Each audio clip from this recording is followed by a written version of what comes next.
Hey everybody, welcome back to another episode of the Prime Book Selling Podcast. I'm Eric, and we're back with the second episode, and as promised, we're going to talk about what some people might see as why would you have an episode about FBA? Because everybody should know what FBA is, but we're doing this because I think a lot of people out there that are just beginning on this journey think of FBA as being just Amazon selling, and if you're one of those people, you are very wrong. FBA is a special program within Amazon, and you are not knowledgeable about the rest of the programs within Amazon. You are basically cutting yourself out from half of Amazon book selling. To break this down in the simplest form, what is FBA? FBA is when you sell products via the Amazon platform that there's basically two methods to selling products on Amazon. Products that you ship out yourself, and products that you ship to Amazon, and Amazon does the fulfillment to the customer when the item sells. FBA would fall under that side of where you're shipping it to Amazon. So there is a very big difference. Now, when you research any sort of Amazon selling, everybody is going to tell you all you want to do is FBA. You don't even want to pay attention to the other the option of shipping out by yourself, which to an extent I agree with, but they both have advantages and disadvantages, and that's what I want to address mainly in this episode.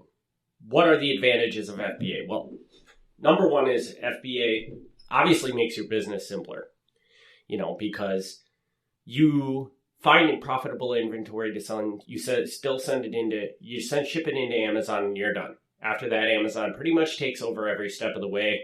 All you really have to do is wait for the money to come in. On the vice versa, if you use the other method of shipping where you have to ship the item out, you have to have whole infrastructure built in the background to, okay, the order comes in, Amazon's going to give you a certain period of time to ship that item out. You have to meet that deadline, get that item shipped out, get tracking to Amazon, or they're going to penalize you for not shipping it out on time. So you can see that basically half the fulfillment process is completely removed by using FBA, which is a huge advantage. And in the situation where the shipping carrier screws up, something gets lost, something gets damaged onto the way the customer, in most instances, you're going to eat the money on the item for the most part. You may get a little bit of a reimbursement from Amazon, but Amazon, if the customer happens to leave like a negative feedback or something like that, Amazon is going to accept the responsibility in most situations for that negative feedback. You'll go on and you'll look at your profile and it'll say the negative feedback, but then it'll be struck through by Amazon, and Amazon will say, this item was sold via Amazon FBA. We accept responsibility for the shipping issues with this item. So that's another perk. The biggest perk is what is known as the Prime Badge. And if you're a longtime shopper on Amazon, you're probably very familiar with this. Certain items that you buy on Amazon carry a Prime Badge, and other items do not.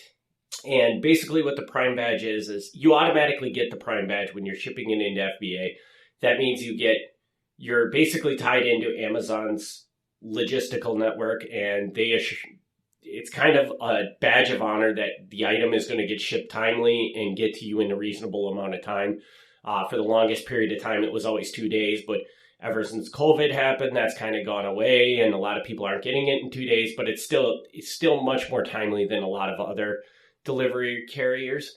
And the reason why that's a significant advantage is because, especially in the media space, it seems like there is a gap between a merchant fulfilled seller, somebody that does not carry that Prime Badge, will sell the book at one price, and a person that's carrying that Prime Badge can sell that book at a significantly higher price and still get a sale over the other seller because it carries that Prime Badge. Basically, if you want an explanation for that, the explanation I would give is that there are a ton of people on Amazon that are Amazon Prime members, and they will typically, not all Prime members, but a lot of Prime members will only buy items that carry the Prime tag for whatever reason. The other significant issue, which we'll cover this in a later episode, is that a lot of the sales get driven through on Amazon through the buy box. And as of today, you have a significantly higher chance of winning that buy box by being an FBA seller than you do by being a non-FBA seller. Basically, because you're going to be in the buy box on your items more often, you're going to get more sales. So basically what we're looking at is with the FBA program, you can typically sell an item at a higher cost, at a higher price to the customer, and you will actually sell the items faster in many instances because of that Prime badge. So those are significant advantages over being a merchant fulfilled seller, which is the non-Prime seller, not Prime badge seller. So with that said, it obviously seems like, well, I'm going to sell everything FBA. I mean, why would I ever do anything different? Well, that's where the downsides of FBA come into play. And this is if you know somebody who is not an Amazon bookseller but sells in some other fashion on Amazon, these downsides are not nearly as, other categories are not nearly as affected today by these restrictions as booksellers are. And the reason for this is because with the success of the Amazon FBA program, all these people sending items into their warehouses become overwhelmed. And their staff cannot get items checked in fast enough. They're just working around the clock and never catching up with everything that people are sending in. So because of that, Amazon has taken a strong look at, okay, we want to create our warehouses and optimize them so that the most profitable, fastest moving items are coming into the warehouse and going right back out. So as soon as one item comes in, there's another item being sold and going out. With books, the whole nature of books is it's a very, very long tail business. What that means is most of the profitable books that you're going to sell, they're not an in and out type product.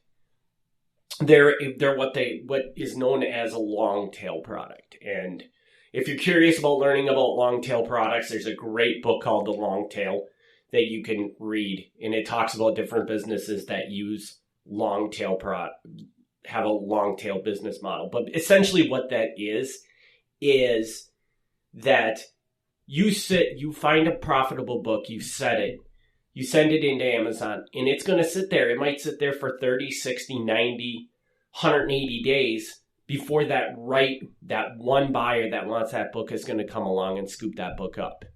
And because it's such a niche and such a long tail product, long tail products typically demand a much larger price than a non-long tail product, but it just happens to take a longer time for them to sell because there's just not as many people looking for it. So basically, think of it as you have a widget, and that widget, you buy it for $2.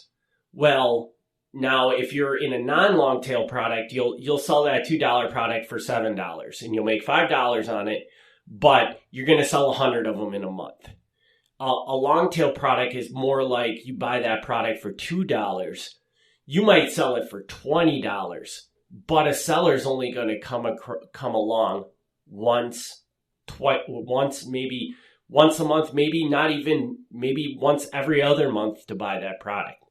So basically what that means is that as a bookseller, you want to be holding inventory. You have to hold inventory, and you have to build up a bank of books to be able to start generating the sales you need to build a reliable business. Well, with the FBA program, Amazon hates that because they don't want that stuff sitting in their warehouse. They want it to come in and they want it to go right back out. So they have, and we'll cover these two things in more detail in further episodes, but they have what's called a restock limit and an IPI score. Now, the restock limit, both of these things are going to change slightly come in the next few months. So we'll probably have a completely different episode that's going to talk about the new system that they're using. But as of today, they have these two things. IPI score, that measures how much stuff you can send into their warehouse.